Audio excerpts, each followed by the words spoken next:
Hey everyone, thanks for tuning in. In today's video, we're going to be taking a look at this offering from Rike Knives, or Rike Knife, and they are a company out of China that popped up on Instagram. I've been curious to take a look at their offering, so I ordered one, and this isn't actually the knife that I ordered, but it is the knife that I received, so I figured, what the hell, might as well review it. But anyways, titanium frame lock flipper, as are a lot of my knives lately. It does ship in this pouch. I also ordered a pen that I'll review at a later point, but this is what it ships with. I ordered both of these at the same time, so yeah. Alright, so let's get into it. We'll do normal format, specs, overall impressions, and then get into the details on the knife. So now let me also start off by saying that this knife actually has quite a few similarities with the Quartermaster Spicoli. Quite a few indeed. I didn't know that at the time that I ordered it, but Quartermaster is a company that is not terribly well regarded in the knife community, so I don't know. I really have no opinion on that. So anyways, let's get back to it. The blade length on this knife is about 3.75 inches. Handle length is about 5.25 inches, giving us an overall of about 9 inches on this knife. So it's fairly large, fairly commanding knife. The handle thickness in the closed position or in the pocket is 0.59 inches, so just shy of 0.6 inches. Again, fairly thick. Yeah, pretty thick knife. And then the blade thickness, this is actually quite a chunky blade as well. Comes in at 0.2 inches thick, or about 5 millimeters, and it is given a flat grind down to the cutting edge here. So anyways, this knife kind of falls into that overbuilt genre, I guess, just based on the thickness and the blade thickness. And the weight is 6.5 ounces. So as far as my overall impressions go, the fit and finish is actually pretty good. I have no qualms with the execution of the design. However, there are design flaws with this knife that I'll get into. I think the company has potential, but some of their first offerings here, like this one, shares a lot of design language with the Quartermaster Spicoli, which I'm not really a fan of. Another of their knives has the hinderer clip on it. So, I don't really love those aspects of the company, but their new designs do look to be completely original, and hopefully they don't carry the same design flaws that this knife has, but I'll get into that as I go through the knife in detail. So anyways, those are my overall impressions.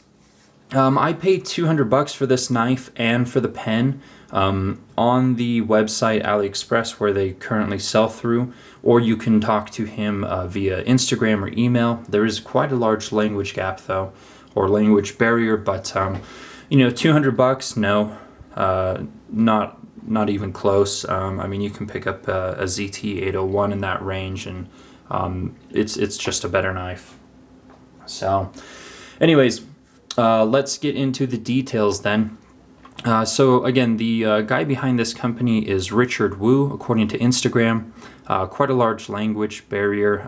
Some of his emails didn't quite make sense to me, and anyways, it did ship though. I had no qualms with that. I'll talk about the AliExpress ordering real quick too. So I've never ordered from AliExpress before, and my credit card did not like it. I actually had to call my credit card's customer service and ask them to allow the transaction to go through, and then run it, and then it went through. So that was interesting. I've never had to do that before. And what happens is, when you buy from AliExpress, there's a buyer protection, almost like PayPal does. Basically there's a countdown. It's like a 30-day countdown from when they ship the item until it gets to you. If you don't receive the knife or whatever it is you order by the end of that countdown, then you file a dispute, and they don't get paid until you either say the item is here and you confirm that it arrived, or you kind of dispute the claim. So they don't actually get your money until you receive the item and make that confirmation. Or if you're lazy and you don't want to confirm it, you can just let time run out, and then they'll receive their payment at the end of the month. So there is some degree of buyer protection. It was an interesting experience. That's the first time I've used it, so I thought I'd share.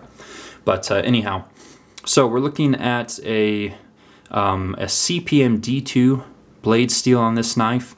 There's the logo, Rike Knives. It says fail to show restraint, and I guess an image of a opening knife there, or closing, one of the two.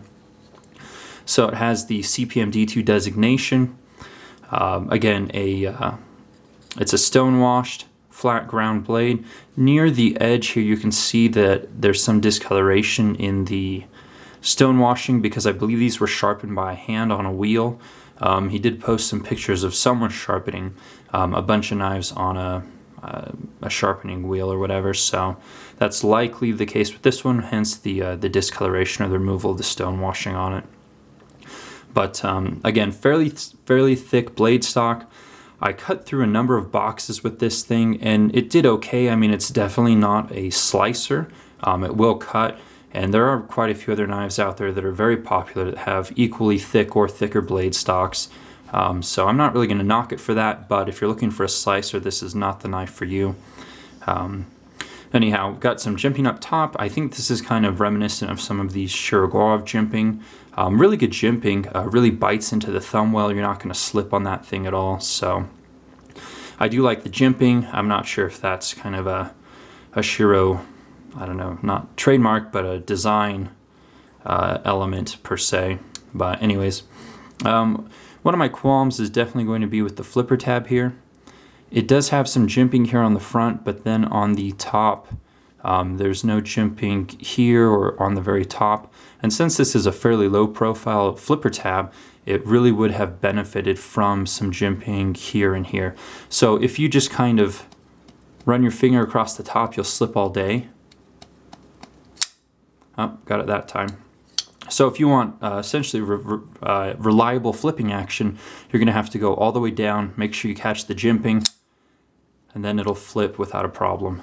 So, yeah. Notice that the flipper tab does disappear into the frame. Nice feature again. That is something that was found on the Quartermaster Spicoli as well, which was loosely based on I think it was a blunt custom knife. Anyways, there's kind of a relief up here for flipping where they chamfered it. The only problem is that it's too short when you flip it. My finger's back here and the kind of relief or the chamfering ended here, so it probably needs to be about twice as far back. Again, those are design flaws per se, but the flipper tab was certainly a design flaw. Just not putting enough jimping on that low profile tab. So anyhow, the cutting edge is nice and even on both sides. The knife did come very sharp. You know, assuming it is CPM D2, you know, an upgraded form of D2 based on powder metallurgy. So anyhow, let's get to the handle then. So the handle, again, stonewashed plain titanium. You've got these oversized pivots here on the front and back. I like that the two are the same size. Looks pretty good. Whoops. It does have a sculpted or a 3D titanium pocket clip. Pocket clip works fairly well. No problems. The majority of the handle is fairly comfortable here on the back though, where you have the lanyard hole. The edges weren't quite as rounded, so a little tiny bit sharp. I mean, it's not a huge knock against the knife because you're not really going to grip the back end of the knife too often, but it is worth noting. Now, it does have a stainless steel lock insert. Lockup is about 40% or so. The lock bar is really nicely done. This thing is rock solid. And it's really easy to disengage, which is something I've appreciated as of late, so no problems there.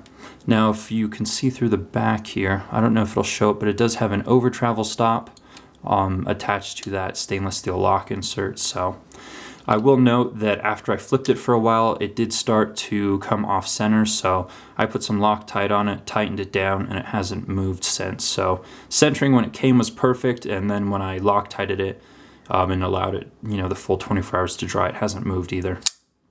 So, all right. So I guess those are the main facets of the handle here.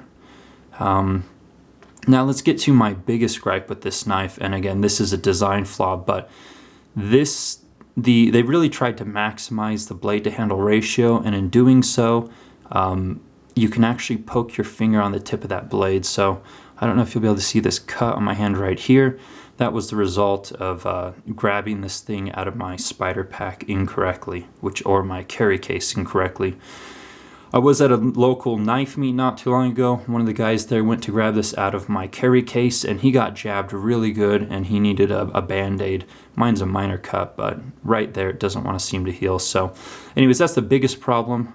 Let's see if I can show you. Yeah, so I mean, I can reach down in here and basically just grab it with my nail.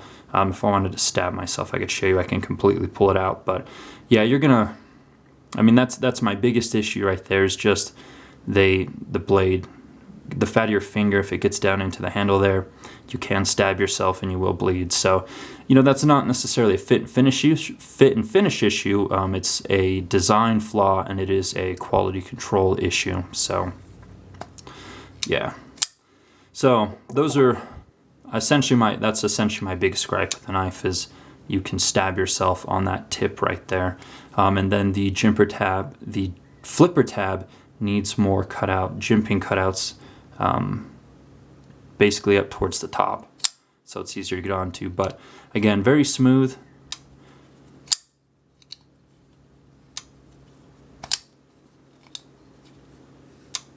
So does use a ceramic detent ball and ceramic detent bearings, which gives it that really, really smooth. So again, I think the company has potential. I am interested in their future offerings that appear to be original designs. If they carry the same fit and finish, but they lack the design flaws, then I think it could be well done. And assuming that the prices are in line with, with this company.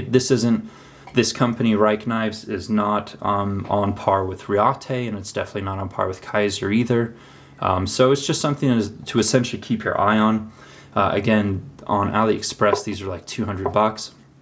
But when I emailed him and said I was interested in this, and then in the pen that you saw at the beginning that is not on AliExpress, I got the knife and the pen both for $200 as of, what are we, in May? Maybe June 2015 here. So if you're watching this in the future, prices may change, but again, if you're interested, I would contact him directly. There is a huge language barrier. He might mail you the wrong knife as well. But yeah, so in summation, I like certain aspects of the knife. Again, I'll look forward to future offerings and see what they can do. Some of the new designs look actually quite good. So anyways, that's pretty much it.